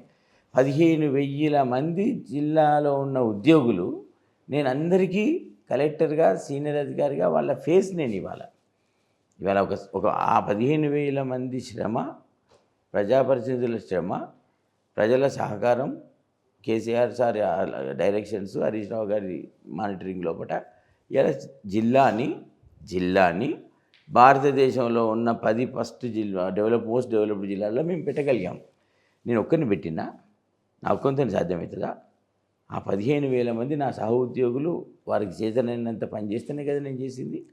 మేమందరం ఒక ప్రేమభావంతో ఒక కుటుంబంలాగా టీం వర్క్ చేసి, నువ్వు నేను అని అనలేదు. నా నేచర్ ఏంటంటే, ఒక టిఫిన్ బాక్స్ ఉంటే అది చిన్న ఉద్యోగి కానివ్వండి, అంటే గ్రామస్థాయి ఉద్యోగి అయినా ఎవరైనా నా కొలీగే కదా, ఈజ్ మై కొలీగ్. సో ఆ బాక్స్ ఓపెన్ చేసి ముగ్గురం కలిసి లేట్ అయితే అదే బాక్స్ ముగ్గురం కలిసి తిన్న రోజులు చాలా రోజులు ఉన్నాయి ఇక్కడ. సో ఆ విధంగా మేము అందరం కలిసి సమిష్టిగా ఉద్యోగాలు చేశాము. సో నాకు నా సహ ఉద్యోగులకు ఉన్నంత కనెక్ట్ బహుశా ఏ ఐఏఎస్ ఆఫీసర్కి ఉండదు. We are emotionally bonded. ఏం జరిగింది మరి? సో అక్కడ బేసికల్గా ఏంటంటే, నేను నా ఎలక్షన్ ఆఫీస్ పెట్టడానికి, నా మీటింగ్స్ పెట్టుకోవడానికి ప్రతి నియోజకవర్గం లోపల నేను ఒక మెస్ ఏర్పాటు చేసుకోవాలి ఎలక్షన్ రూల్స్ ప్రకారంగా నా కార్యకర్తల కొరకు. ప్లస్ నేను అక్కడ నా ఎలక్షన్ ఆఫీస్ సెటప్ చేసుకోవాలి పర్మిషన్లకు దాన్ని తీసుకోవడానికి. అదేవిధంగా నేను ఒక కార్యకర్తలు ఉండడానికి, నేను స్పీచ్లు ఇవ్వడానికి కానివ్వండి ఒక హాల్ సెలెక్ట్ చేసుకోవాలి. సో క్యాంపెయిన్ అంతా అయిపోయింది. నేను హాల్కి వెళ్ళి హాల్లో మాట్లాడదాము, హాల్లో అసలు అరేంజ్మెంట్స్ ఏంటి చూసుకుందాము, ఒకసారి 20 days 25 days వరకు బుక్ చేసుకోవాలి కదా, రేట్స్ ఏంటి ఇవన్నీ డిస్కస్ చేద్దామని పోతూ పోయాం. అక్కడ ఆల్రెడీ కొంతమంది 30 మంది 40 మంది ఉద్యోగులు సమావేశమయ్యారు. వాళ్ళు ఎవ్రీ ఇయర్ అంటే they meet regularly, some get together, I don't know what it is. లేచి నాకు తెలియదు, గ్రౌండ్ ఫ్లోర్లో చూశాను, ఫస్ట్ ఫ్లోర్ కూడా ఉంది సార్, ఫస్ట్ ఫ్లోర్ కూడా వాడుకుంటారా అంటే, గ్రౌండ్ ఫ్లోర్ బుక్ చేద్దామా ఫస్ట్ ఫ్లోర్ బుక్ చేద్దామని ఫస్ట్ ఫ్లోర్కి పోయేటప్పటికి ఫస్ట్ ఫ్లోర్లో కూర్చొని ఉన్నారు. సడన్గా లేచి హలో సార్ అని చెప్తే షేక్ హ్యాండ్ ఇచ్చాం. మరి రేపు పొద్దున నేను క్యాంపెయిన్లో నా నామినేషన్కి వెళ్ళడానికి నేను ఒక సన్నివేశం చెప్తాను మీకు. నా నామినేషన్ రిసీవ్ చేసుకోవడానికి ఆ నామినేషన్ తీసుకునే ప్రక్రియ లోపల అందరు ఆఫీసర్లతో నేను పనిచేసిన కదా, మరి ఆ రోజు నాకు వాళ్ళు షేక్ హ్యాండ్ ఇస్తే సస్పెండ్ కావాలన్నా, నాకు కరాచలనం చేస్తే సస్పెండ్ కావాలా, నన్ను చూసి నవ్వుతే సస్పెండ్ కావాలన్నా, నేను విజ్ చేయొద్దా? మరి వాళ్ళు విజ్ చేస్తే నేను షేక్ హ్యాండ్ ఇవ్వద్దా? So as a district election ఆఫీసర్గా ఇన్ని ఎలక్షన్ చేసిన అధికారిగా నాకు ఏది సమంజసము, ఏది రైటు, ఏది రాంగ్ అని తెలియదా? ఇవాళ రాజకీయ లబ్ధి కొరకు సో అల్టిమేట్లీ ఏం చేయి ఫస్ట్ ఎలక్షన్ ఏమైంది? అసెంబ్లీ ఎలక్షన్ 2018లో స్వర్గీయులు రామలింగారెడ్డి గారు చనిపోయినాక ఉప ఎన్నికలలో ఏమైంది? పాపం పనికి అప్పుడు నేను కలెక్టర్ గారిని అప్పుడు లేకుంటే 15 డేస్ వరకు నేను ట్రాన్స్ఫర్ అయ్యి మళ్ళీ వచ్చాను. అప్పుడు పాపం జోయల్ ఎస్పీగా ఉండే మంచి ఆఫీసర్.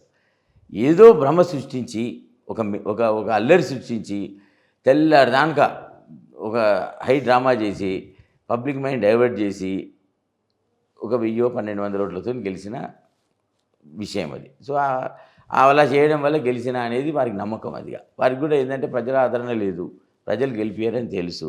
ఈ జిమ్మికులు చేస్తే గెలుస్తా, సోషల్ మీడియాలో పబ్లిసిటీ చేస్తే గెలుస్తా అని తెలుసు, అది చేసిండ్రు. మొన్నటి అసెంబ్లీ ఎలక్షన్ అయితే ఇప్పుడు మీరు మొన్న జరిగింది అయితే రహస్య సమావేశం కాదు. అబ్సల్యూట్. నాకు ఎందుకంటే రహస్య, నేను 10,000 మందితో రహస్య సమావేశాలు పెట్టుకోవాలన్నా? అసలు నేను ఉద్యోగులకు ఒక ప్రభుత్వ ఉద్యోగులను క్యాండిడేట్గా అంటే నేను ఇంకా అభ్యర్థించింది అఫీషియల్గా డిక్లేర్ కాలేదు, నాకు బీఫామ్ ఇవ్వలేదు, ఇంకా నేను కాలేదు. వాట్ ఎవర్ నేను ఎట్లా ఇన్ఫ్లుయెన్స్ చేయగలుగుతా? నేను ఎలక్షన్ ఆఫీసర్గా ఉండి మీటింగ్ పెడతానా? నాకు ఆ మాత్రం తెలియదా? First point. రెండవది, 15,000 మంది ఉద్యోగులు డెఫినెట్గా నాకే ఓటేస్తారు, నేను అడగకుండా ఓటేస్తారు వాళ్ళు, నా కొలీగ్స్ 11 సంవత్సరాలు. సో దాన్ని నేను అనుకోటి ఒక ఆఫీసర్గా నేను ప్రభావితం can I influence my colleagues? నేను వాళ్ళ జీవితాలు నాశనం చేస్తానా? నాకు తెలియదా ఎలక్షన్ మోడల్ కోడ్ ఏ విధంగా ఉంటుందని? నేను మోడల్ కోడ్ ఇంప్లిమెంట్ చేసిన ఆఫీసర్. కానీ ఎలా 106 మంది సస్పెండ్ అయిన విధానం అదే కదా. ఇప్పుడు బేసికల్గా మీరు అన్నారే, మీరు ఇంతకుముందు నాకు ప్రశ్న చేసేటప్పుడు మీ ప్రత్యర్థి సెన్సేషనలైజ్ చేస్తాడు, గిమిక్స్ చేస్తాడు, సోషల్ మీడియాలో బాగా పబ్లిసిటీ చేసుకుంటాడని మీరు నాకు ఒక విషయం చెప్పారు. కానీ వాళ్ళు సఫర్ అవుతారు కదా పాపం. Basically that is what I'm coming to. My point is, ఇవాళ ఫస్ట్ ఎలక్షన్లో అప్పుడున్న సిపి మీద ఆరోపణలు చేసి, ఒక నిజాయితీపరుడైన సిపి మీద ఆరోపణలు చేసి అత్యల్పం ఓట్లతోని గెలిచి సీట్ ఆక్యుపై చేశారు. ఇంప్లిమెంట్ చేయకుండా ఏదో వాగ్దానాలు ఇచ్చి, నా 100 కొద్ది వాగ్దానాలు ఇచ్చి ఆకాశాన్ని చూయించి ప్రజలను మభ్యపెట్టి ఎల్లమ్మ పోచమ్మ గుళ్ళో నెత్తి మీద దండాలు పెట్టి 6 లక్షల కంపెన్సేషను మల్లన్న సాగర్లో ఇచ్చిన వాళ్ళందరికీ 12 లక్షల కంపెన్సేషన్ చేయకుంటే నేను సీట్లోనే కూర్చోను అది ఇదని చెప్పి తలల మీద దండం పెట్టి ప్రమాణాలు చేసి గెలిచినాక 4 నెలలు ప్రజలు చూసిండ్రు. ఒక్కటంటే ఒక్క ప్రమాణం కాలేదు, ఒక్కటంటే ఒక హామీ ఫుల్ కాలేదు, అన్ని అబద్ధాలని తెలిసిపోయి ఓడిపోయిండ్రు. ఆ రోజు కూడా ఎలక్షన్లలో ఓడిపోతా అని తెలిసి, మొన్నటి అసెంబ్లీ ఎలక్షన్లో ఓడిపోతా అని తెలిసి రాత్రి నుంచి తెల్లారదానక అక్కడ ఉన్న ఎలక్షన్లో ఉన్న సిబ్బంది ఇంకే పని చేయకుండా వాళ్ళందరినీ క్షోభ పెట్టి తెల్లారదానక పోలీస్ స్టేషన్ ముందట హంగామా చేసి స్టేట్ వైడ్ న్యూస్ తెచ్చి మళ్ళీ గిమ్మిక్ చేద్దామంటే ప్రజల నమ్మక నా 54,000 ఓట్లతో ఓడిపోయారు. మరి ఈ ఎలక్షన్లో ఇక కాసుకొని కూర్చున్నారు, ఎప్పుడు గిమ్మిక్ దొరుకుతుందా, ఎప్పుడు ఏం ఆరోపణలు చేయాలని. ఇది ఆ సీక్వెన్స్లో 3వ సీక్వెన్స్ ఇది నాకు తెలిసి అయితే ఎలక్షన్లో. సో ఇప్పుడు ఒక ట్రయాంగిల్ కంటే ద్విముఖ పోటీలాగా కనపడే సినారియో కనిపిస్తుంది. అంటే కొంత కాంగ్రెస్ పార్టీ జనరల్గా అధికారంలో ఉన్నప్పటికీ ఎలక్షన్లో అంటే ఒక్క సెకండ్ ఇక్కడ I wanted to communicate to the people also. నేను ఒకటే చెప్తా ఉన్నా, నా సిన్సియర్ రిక్వెస్ట్ ఈ ప్లాట్ఫామ్ మీద మీకు చెప్తా ఉన్నా, పెద్ద ఏదైనా ప్రజాశక్తులలో కొట్లాడదాం. Let us maintain dignity of politics. Ultimately వారు న్యాయవాది.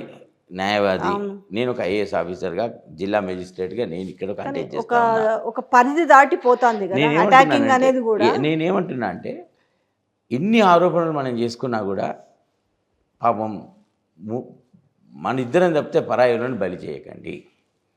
Let others not suffer for want of our win. మనం ఇంకొకరి జీవితాలను నాశనం చేసి గెలవాల్సిన అవసరం లేదు మనకు.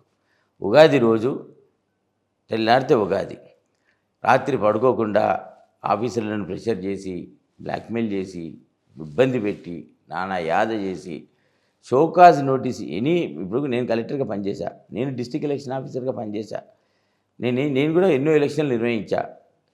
షోకాజ్ నోటీస్ ఇచ్చి వివరాలు సేకరించి సస్పెండ్ చేసే ముందు ఆ అధికారికి నుంచి సంజాయిషి తీసుకొని, ఆయన చెప్పింది సబబుగా ఉంటే యాక్షన్ డ్రాప్ చేసి, ఆయన చెప్పింది సబబుగా లేక వాస్తవానికి దూరంగా ఉంటే చర్య తీసుకోవాలి. ఆ అవకాశం కూడా ఇవ్వనివ్వకుండా హంగామా చేసి ధర్నాల్లాగా చేసి ఇవాళ 106 కుటుంబాలను ఇవాళ రోడ్డు మీదకి తీసుకొచ్చింది. నేనేమంటున్నా అంటే ఉగాది పండుగ రోజేమో సంతోషంగా మీరు మీ కుటుంబంలో రాత్రంతా కష్టపడి ఒక విక్టరీ సాధించినంత చేసుకొని 106 కుటుంబాలను మధ్యరాత్రి ఆర్డర్ ఇప్పించి 106 కుటుంబాలను ఇవాళ దుఃఖంలో ఉగాది పండుగ రోజు దుఃఖంలో పెట్టి భార్య పిల్లలు కుటుంబ సభ్యులు అందరూ కూడా ఏడ్చుకుంటూ కూర్చుంటే ఇవాళ కుటుంబంలో హాయిగా ఉగాది పండుగ నువ్వు చేసుకున్నావు.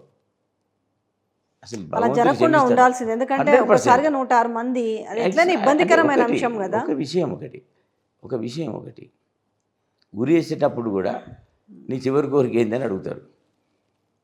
చెప్తున్నా, నువ్వు అసలు అధికారికి షోకాజ్ నోటీస్ ఇవ్వాలి కదండి, న్యాచురల్ జస్టిస్. అసలు నువ్వు వాళ్ళు చెప్పింది కూడా వినాల్సిన అవసరం లేకుండా చేస్తేవే. ఇప్పుడు ఎన్ని రోజులు వీళ్ళ సస్పెండ్? ఎలక్షన్ వరకు ఉంటుందా? చూడాలి, ఎలక్షన్ వరకు ఉంటుందా. 100% అదే baseless suspension.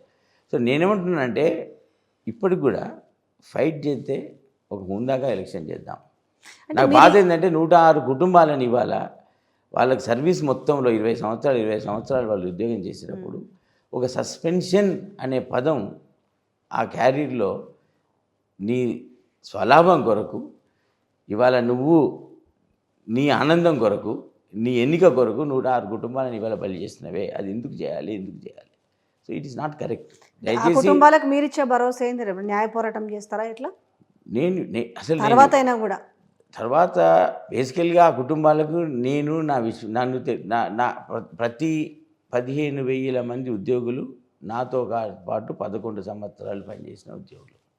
First point, as model code of conduct పూర్తిగా తెలిసిన అధికారిని. నేను ఎలక్షన్ వైలెన్స్, సింగిల్ వైలెన్స్ చేయను, చేయాల్సిన అవసరం నాకు లేదు. రెండవది, నేను జిల్లా ఎన్నికల అధికారిగా ఉండి డిస్ట్రిక్ట్ ఎలక్షన్ ఆఫీసర్గా ఉండి రిటర్నింగ్ ఆఫీసర్గా బాధ్యతలు నిర్వహించిన వాడిని నా సహోద్యోగులకు ఇబ్బంది చేయలేను. నేను అడిగేది ఒకటే పాయింట్, వాళ్లకు బేస్లెస్ అలిగేషను, వాళ్ళు కోర్టుకు వెళ్ళినా ఇమ్మీడియట్గా స్టే వస్తుంది, న్యాయ పోరాటం చేస్తారు. దానిలో అవకాశం ఇవ్వకుండా సస్పెన్షన్ చేశారు. Plus violation, it's not a violation at all. అది అసలు బేస్లెస్ యాక్షన్ తీసుకున్నారు. నేనేమంటున్నా అంటే రాజకీయాలలో పరాయిలను బలిపశువులు చేయకు. నీ గెలుపుకు ప్రజాక్షేత్రంలో ఓట్లు నిజాయితీగా అడుగుదాము. తప్పుడు వాగ్దానాలు ఇచ్చి మభ్యపెట్టి ప్రజలను ఓట్లు అడగకుండా ఒక రెస్పెక్టబుల్ ఫైట్ చేద్దాం. అక్కడ న్యాయవాది, నేను ఇక్కడ ఐఏఎస్ ఆఫీసర్ని, అక్కడ పనిచేసిన ఐఏఎస్ ఆఫీసర్ని. సో మనం కొంత రెస్పెక్టబుల్గా let us conduct our self. కానీ ఇంకా అటాకింగ్ ఎక్కువగానే ఉంటుంది. అంటే ఇక దగ్గరకు వస్తున్న కొద్ది ఎలక్షన్స్ ఇంకా అటాకింగ్. అంటే ప్రజలు ఒక్కసారి అటాక్ చేస్తే క్రేజీ ఉంటుంది, రెండవసారి అటాక్ చేస్తే ఓటమి ఉంటుంది, మూడవసారి అటాక్ చేస్తే ప్రజలు దూషించుకుంటారు. అంటే ఇప్పుడు దుబ్బాకలో ఓన్ చేసుకుని ప్రజలు, అంటే మీ పార్లమెంట్ నియోజకవర్గాల్లో ఒక నియోజకవర్గం దుబ్బాక, ఇటు చూసుకుంటే మీకు ప్లస్ పాయింట్ ఇప్పుడు 6 నియోజకవర్గాలు, ఒకటి మెదకు లేదు. సో 6 నియోజకవర్గాలు మీకు కనిపిస్తున్న ప్లస్. కాకపోతే అక్కడ మీకు తెలిసిన విషయమే, బీఆర్ఎస్ పార్టీ అనేది అక్కడ స్టాండర్డ్గా ఉన్న పార్టీ. సో గెలుపు ఓవరాల్గా అంటే బీఆర్ఎస్ పార్టీ పని అయిపోయింది, అందరూ వెళ్ళిపోతున్నారు అనే నేపథ్యంలో కొంత ఇప్పుడు ఆగింది. కొంచెము ఎప్పుడైతే కేసీఆర్ గారు బయటకు వచ్చి వస్తా రైతుల బాట పట్టినాడు, పొలం బాట పట్టిండు, నీళ్లు లేవు, కరెంటు లేవు, గోసపడుతున్నారు తెలంగాణ రైతులు. అరే మేము తప్పు చేసినామా అనుకునే పరిస్థితి ఏర్పడుతుంది. ఎందుకంటే నేను నేను జర్నలిస్ట్గా కాకుండా ఒక తెలంగాణ బిడ్డగా, నల్గొండ జిల్లా బిడ్డగా మాట్లాడుతున్నాను. జనాలు గోసపడుతున్నారు.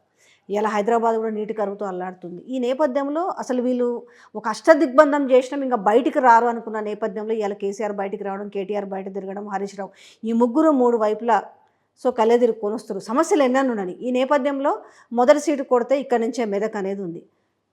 మెదక్ అనేది అసలు ఏమైనా మెదక్ గెలుస్తుంది కాబట్టి ఎట్టి పరిస్థితుల్లో ఈ మెదకుని గెలవకుండా చూడడమే మొదటి ప్రయారిటీగా కనపడుతున్నది కూడా అనిపిస్తుంది. ఎట్లా మీరు దీన్ని అంటే బేసికల్గా 2 విషయాలు ఇక్కడ.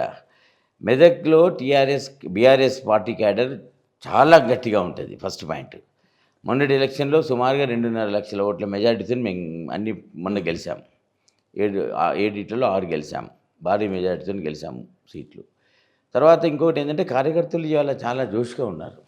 బేసికల్గా ప్రజలు కూడా ఏదైతే కాంగ్రెస్ పార్టీ 6 తప్పుడు వాగ్దానాలు ఇచ్చి గ్యారెంటీలు ఇచ్చేసి ఒక్కటి అంటే ఒకటి అమలు కాలేదు, ఒక మహిళలకు బస్సు తప్పితే.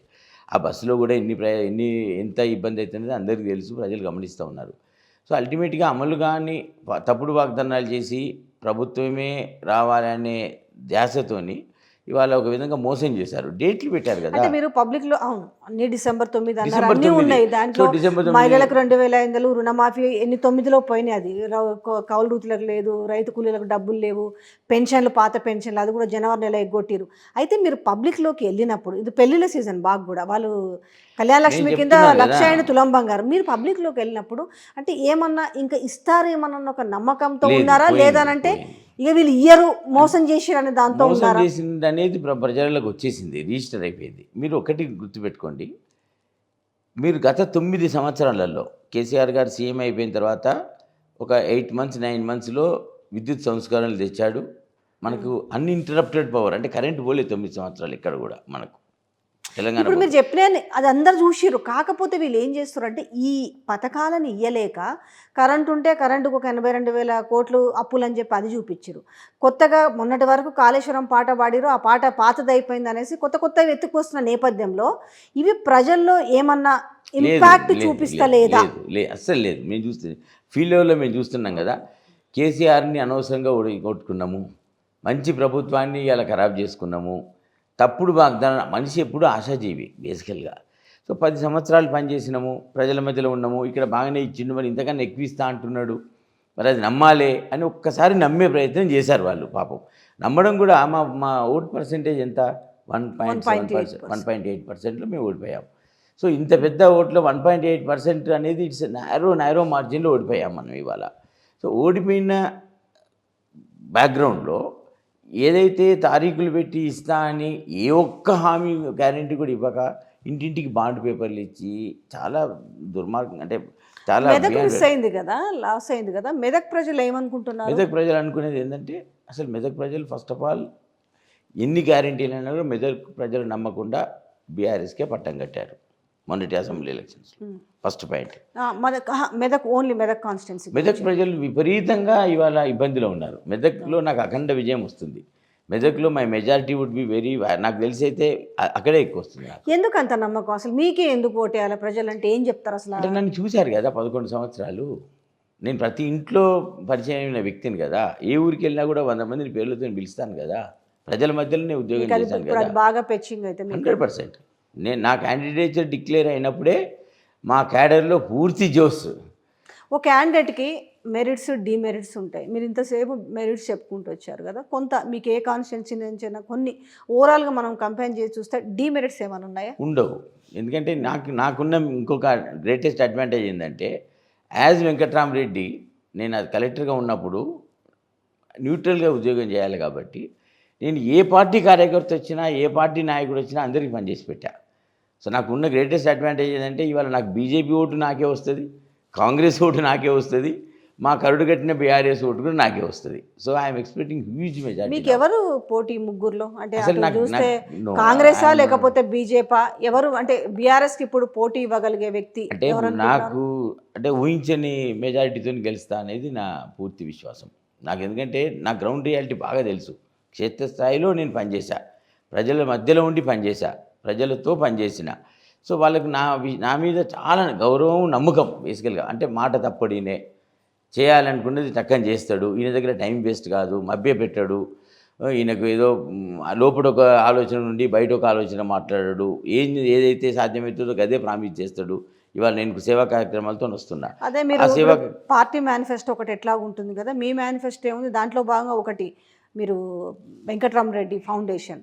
అంటే జనరల్గా ఈ మూమెంట్లో చెప్పినప్పుడు ఇది ఎలక్షన్ కోసమే చెప్పిర్రు, దీని తర్వాత ఇవి పెట్టేవా జనరల్గా అట్లనే ఉంటాయి కదా. ఇవి ఇప్పుడు అన్నీ కూడా పార్టీలన్నీ కూడా ఎప్పుడు ఎలక్షన్ల కోసమే ఏవైనా కూడా సెల్ఫ్ మేనిఫెస్టో కావచ్చు, పార్టీ మేనిఫెస్టో కావచ్చు ఇస్తారు అనేది మన కాంగ్రెస్ పార్టీ చూపించింది ఆల్రెడీ. అంటే మీరు ఇంకొకటి నేను ఇక్కడ చెప్తాను, మా పద్ధతులు ఒక ఎలక్షన్ గెలిచారు. ఒక ఎలక్షన్లో వాళ్ళ నినాదం ఏంటంటే భార్యకు తెలియకుండా భర్తకు మభ్య పెట్టాలి, భర్తను తెలియకుండా భార్యను మభ్య పెట్టాలి, భార్యను భర్త నుంచి విడగొట్టాలి, భర్తను భార్య నుంచి విడగొట్టాలి, అయినా ఎన్నిక గెలవాలి, జో జీతా హై ఓ సికిందర్ అనే స్లోగన్తో వాళ్ళు ఒక ఒక హిడెన్ నేపథ్యం, ఒక చీకటి కోణంలో పనిచేసి మొన్న ఒకసారి తక్కువ మార్జిన్తో గెలిచారు వాళ్ళు. ఇవాళ నేను ఇవాళ ఒక వైట్ పేపర్, నా మీద ఒక నింద లేదు, నా మీద ఆరోపణ లేదు, నా మీద అవినీతి ఆరోపణలు అంతకన్నా లేవు, ప్రజల మనిషిగా నాకు పేరుంది, ముద్దు స్వభావాన్ని ఉంది, ప్లస్ చేతనైనంత సహాయం చేస్తాడనే మనిషి ఒకటి ఉంది. భగవంతుడు నాకు విద్యను ఇచ్చిండు, ఉమ్మడి కుటుంబం ఆస్తిని ఇచ్చిండు, చేయాలనే తపన నాకు ఉంది. డెఫినెట్గా నన్ను ప్రజలు ఆదరిస్తారనే విశ్వాసం ఉంది. చేస్తారు నిజంగా, అందరు ఇదే మాట చెప్తారు కదా. జనరల్గా రాజకీయ నాయకులు అంటే చెప్పే వాళ్ళందరూ ఇదే, ప్రజల్లో క్వశ్చన్ అడుగుతారు చివరికి, అందరు ఇవే చెప్తారు, కానీ తర్వాత గెలిచిన తర్వాత మళ్ళీ ముఖం కూడా చూపిరనే మాటలు కూడా అడుగుతుంటారు కదా. ఆ ఛాన్స్ నేను ఇవ్వను, ఎందుకంటే నా నేపథ్యం, రాజకీయాలకు వచ్చిన నేపథ్యం డిఫరెంట్. ప్లస్ నేను ఆలోచించుకొని వస్తాను. ఒక ఒక మెజిస్ట్రేట్గా పనిచేసి, కలెక్టర్గా పనిచేసి, అదే ప్రాంతంలో నేను మళ్ళీ ఎంపీగా గెలిచాను. నాకు అది అరుదైన అవకాశం. నాకు గెలుస్తాను. నేను గెలిచిన తర్వాత ఏదైతే చేయగలుగుతానో అదే హామీ ఇస్తాను. ఇంకోటి, నేనంటేనే మొండి పట్టుదల, నేనంటేనే అబద్ధం ఆడని వ్యక్తి, నేనంటేనే చెప్పిన పనే చేస్తాననే మనసత్వం నాది. నాకున్న వెంకటరామరెడ్డికున్న బ్రాండ్ ఇమేజే అది. ఒక క్వశ్చన్ అడుగుతా, మీరు ఫీల్ అవ్వాలంటే చివరిగా, ఎందుకంటే చాలా వరకు ఇప్పుడు పార్టీలో ఈరోజు ఈడున్నోళ్ళు రేపు ఏడుంటారో తెలుస్తలేదు. వాస్తవానికి ఈ ఫిజికల్ కండువాల కంటే కూడా ఇక డిజిటల్ కండువాలు వీళ్ళకి గప్పాలనే పరిస్థితికి వచ్చింది. అంటే ఆల్రెడీ సిట్టింగ్ పొజిషన్లో ఉన్న వాళ్ళే జంపులు అయినారు, వేరే వేరే చోట్ల టికెట్లు పొందిన నేపథ్యం. రేపు గెలిస్తే అసలు ఉంటారా ఉండరా అనేది కూడా డౌట్గా ఉంది కదా. వెంకటరామరెడ్డి విజయం సాధించిన తర్వాత ఉంటాడా బీఆర్ఎస్లో? అంటే మీరు చూస్తారు కదా, మీరు కేసీఆర్ గారు ఏదైతే పనులు చేశాడో, బీఆర్ఎస్ ప్రభుత్వము ఈ రాష్ట్రానికి చేసిన అభివృద్ధి, ఈ రాష్ట్రానికి చేసిన సంక్షేమం భారతదేశంలో ఏ రాష్ట్రంలో కూడా చేయలేదు. First point. రెండవది, ఇప్పుడు 4 నెలలనే కాంగ్రెస్ ప్రభుత్వం తప్పుడు హామీలు, గ్యారెంటీలు, అమలు కాని గ్యారెంటీలు ఇచ్చి ప్రజలను మోసం చేసిందని ప్రజలు గమనించారు. ఇంకొక సంవత్సరం 2 సంవత్సరాలు చూడండి, బీఆర్ఎస్ పార్టీ కేసీఆర్ గారు అసలు ఉండదు అంటున్నారు. అసలు పార్టీ ఉండకుండా పోడుగా తెలంగాణ తెచ్చిన పార్టీ అది తప్పుడు ఆలోచన. చెప్తున్నా కదా, దుష్ప్రచారాలు చేసి అసత్య మాటలు మాట్లాడి మోసగింపు గ్యారెంటీలు ఇచ్చి పదవిలో వచ్చిన తర్వాత దాన్ని నిలుపుకోవడానికి ఎన్నో మాటలు అంటారు. అవన్నీ నమ్మాల్సిన అవసరం లేదు. ప్రజలు అమాయకులు కాదు. ఒక్కటి మనం గుర్తుపెట్టుకోవాల్సింది, ప్రజలు గమనిస్తారు ఎవరు ఏం మాట్లాడినరు, ఎవరు ఏం చేసిండ్రని. సరే 10 సంవత్సరాలు చేసిండ్రు, అంతకన్నా బాగా చేస్తారనే విశ్వాసంతో ఇవాళ ప్రజలు మమ్మల్ని వద్దన్నారు. తక్కువ మార్జిన్తో అనూన్య పరిస్థితులలో మేము గవర్నమెంట్ కోల్పోయినాం. కానీ 2 సంవత్సరాలలో చూడండి, కేసీఆర్ మళ్ళీ దేవుడు అవుతాడు ప్రజలకు. ఆయన ఎవరికి బీఫామ్ ఇస్తే ఆ రోజు వరకు ఎలక్షన్ అయిపోయినట్టే లెక్క, ఎలక్షన్ సర్టిఫికేట్ కూడా దాని వెనుక జతపరిచినట్టే లెక్క. ఆ మాదిరిగా మళ్ళీ ఒక ప్రభంజనంతో బీఆర్ఎస్ పార్టీ అట్లే ఉంటుంది. మళ్ళీ బీఆర్ఎస్ పార్టీ ప్రజల మీకు ఏమైనా భయం ఉందా? అంటే చాలా కష్టపడాలా, లేదంటే చాలా కేక్ వాక్ లాగా ఈజీగా గెలుస్తాను? ఎలక్షన్ ఎప్పుడు కూడా మనం లైట్గా తీసుకోకూడదు. బేసికల్గా ఒక బాధ్యత తీసుకున్నప్పుడు కష్టపడి కఠోర శ్రమ చేయాల్సిందే, తప్పదు. We can't take anything for granted. Life ఏం మనం అట్లా ఎప్పుడు చేయకూడదు. ఏదైనా పని చేస్తా అన్నప్పుడు పూర్తి మనసుతో చేయాలి, లేదు అంటే చేయొద్దు. ఒక మాటలో చెప్పాలంటే మీ మెదక్ ప్రజలకు ఏం చెప్పాలనుకుంటాను? మెదక్ పార్లమెంటరీ ప్రజలు, నేను ఒక సేవకుడిగా ఉండి మెదక్ పార్లమెంట్ నియోజకవర్గ ప్రజలకు సేవ చేశాను. మళ్ళీ మీకు సేవకుడిగా వస్తూ ఉన్నా, నన్ను విశ్వసించండి. మీ ఆదరణ ఇచ్చి నన్ను మీ కలెక్టర్గా దేశంలో ప్రఖ్యాతిగాంచిన విధంగా నాకు ప్రఖ్యాతి ఇచ్చారు. ఎంపీగా నేను ఏదైతే ఇవాళ ప్రమాణం చేస్తూ ఉన్నానో, నేను ఏదైతే ట్రస్ట్ కార్యక్రమాలు చెప్తా ఉన్నానో, కార్యకర్తలకు ఏ విధంగా పేద ప్రజలకు ఫంక్షన్ హాల్స్ కట్టేసి ఇమ్మీడియట్గా ₹1 మాత్రమే మీకు అందుబాటులో పెడతాను అంటున్నాను. నాకున్న విద్యను చాలామంది పేద విద్యార్థులకు విద్య ఇవ్వాలని తలపిస్తున్నాను. నన్ను విశ్వసించి తప్పుడు హామీలు ఇచ్చే అలవాటు నాకు లేదు కాబట్టి నన్ను విశ్వసించి నన్ను గెలిపియండి. అర్థమవుతుంది. ఓవరాల్ ఇంటర్వ్యూలో మీరు మాట్లాడుతున్న ఇంత చాలా స్మూత్గా, ఎవరిని పెద్దగా విమర్శించకుండా మీరు మాట్లాడుతున్న విధానం నిజంగా మీ ప్రజలకు చాలా దగ్గర చేసి ఉంటుందని మేము కూడా అనుకుంటున్నాము. సో ఎనీహౌ మీకు ఒక ట్యాగ్ లైన్ వస్తుందేమో అంటే ఇప్పుడే అంటున్నారు. సో మీరు కలెక్టర్ టు ఎంపీగా మీ ప్రస్థానం కొనసాగిస్తారని మేము కూడా మనసారా ఆకాంక్షిస్తూ thank you so much and all the best. Thank you. నాకు కూడా మీ ద్వారా ప్రేక్షకులకు మా మెదక్ నియోజకవర్గ పార్లమెంటు ఓటర్లందరూ కూడా మీ సేవకుడై మీ వెంకటరామరెడ్డి వస్తూ ఉన్నాడు, ఆయన ఆశీర్వదించండి, గెలిపించుకోండి, మీ సేవలో ఉంటా, మీ సేవకుడిగా.